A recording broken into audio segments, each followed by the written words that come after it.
We haven't had too many conversations as of yet. We try to direct most of our conversations about Hamas and Israel as related to our current event, with our first bell ringer on the Hamas and Israel situations in the Middle East. We have done a lot of conversations in the past about Islam versus Judaism versus Christianity, so they already sort of have a background, and when we start looking at it. I think students in general are a lot more accepting and understanding than they were 20, 30 years ago.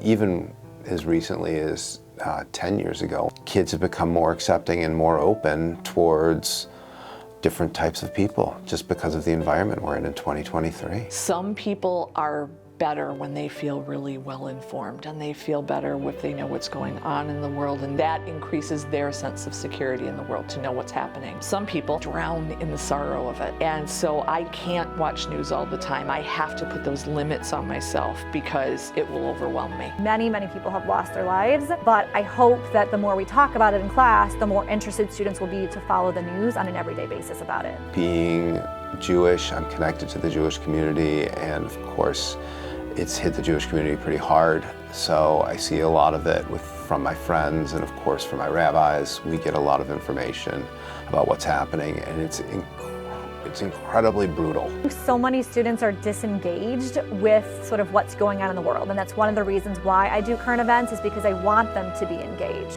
I think students need to stay away mostly from social media and fact check and make sure that they're aware of the sources and the biases that are coming from those particular sources. Well, what did you hear? Who did you hear it from? How do you know if it's true?